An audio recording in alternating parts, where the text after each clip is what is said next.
He is Alpha and Omega, the beginning, the middle, the end. He is father, mother, cousin, uncle, master, brother, friend. He is almighty, all powerful, all wonderful, all gracious. He is my all in all. He is the great I am, and yes, I am great, but his great is greater because he makes me great, and besides, his great comes before I am. Yes, he has a poetic license to do that. He is the father of all wisdom and all knowledge. He knows how much hair you have on your head, how many times you have blown your nose. He knows every word you have ever said and just how far you can throw. He knows what you are going to do before you do it. And even if you change your mind, he knew you were going to do that too. He knows what you have been, what you are, and what you are going to go through when he sent me to tell you not to worry, because he knows what's best for you. He is the master scientist. He is the one that designed photosynthesis. He orchestrates glycolysis. He speaks and outcomes quantum physics. He invented biomechanics. He knew about the purines and the pyrimidines before they had names. He knew that there needs to be division between oxygenated and deoxygenated blood, so he made the division between arteries and veins. He is the father of time, the mother of nature. He is the creator of paper. He invented the inventor of the calculator. So whether directly or not, you can say he is the uncaused cause of all creation. According to 1 John 4 verse 16, he is love. True love. A love that is not self-seeking and is demonstrated in the way he seeks to serve his servants. He bowed down before us and washed our feet. He sacrificed himself to save us from having to sacrifice our meat. He doesn't envy. He doesn't boast. Well, it's not like he has to.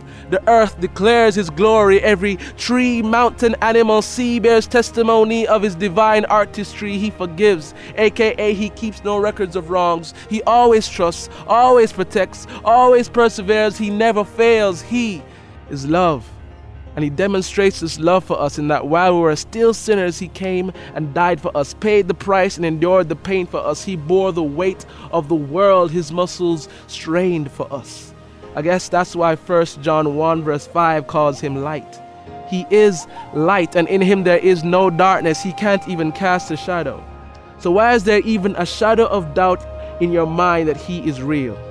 Is it so hard for you to fathom how he said, "Let there be light," and it came? The truth is, he is light. When he spoke, he only made certain things visible. He reveals the agenda of the dark kingdom so that people may return to him and live in true freedom. His energy drives the growth of spiritual fruit. So plant the seed and watch him produce the tree. He makes it possible for us to see the good, the bad, and the ugly, and he gives us the ability to choose between the three. We call it intelligence. Sadly, however, our idea of intelligence has led us to believe that God doesn't exist. And some of us have even gone on a mission to prove it. They say single-celled microorganisms evolved into multicellular human beings just means that man has the same ancestor as trees. I wonder how I would feel if my creation said that I wasn't real, and so live their lives according to how they feel, and then have the audacity to curse me when hit with the consequence, when all I required of them was obedience. He hasn't given up on us though. He's just given us room to learn and grow. If you seek him with your whole heart, you shall find him. He is only hidden from the people who are trying to hide from him. He is the living water. He gives life to all those who drink of him, so abundant, no bottle can contain, so pure, no sin can exist. Where he reigns, he sustains life. Drink, and you will never thirst again. For once he is in you, life springs up like an everlasting fountain. He is the Word. According to John 1 verse 1, in the beginning was the Word, and the Word was with God, and the Word was God. We learn about him from his Word. His Spirit makes us yearn for his Word. His main means of communicating with us is through the Word.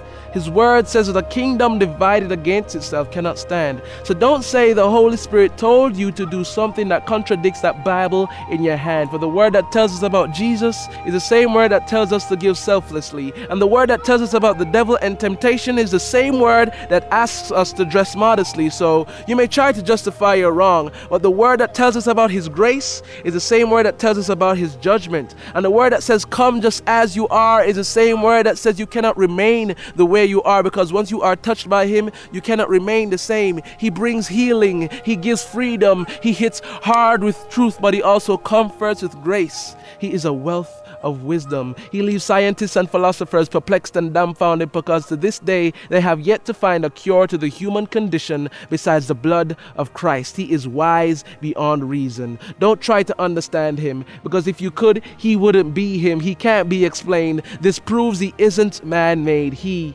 is God. Omnipotent, omniscient, omnipresent God, the one who spoke and out came the earth, the one who breathed life into dirt, God. Jehovah, Yahshua, Elohim, El Shaddai, the Ancient of Days, Emmanuel, God, the one who sent his only Son to die for the sins of the world, so that whoever believes in him will not perish, but have everlasting life.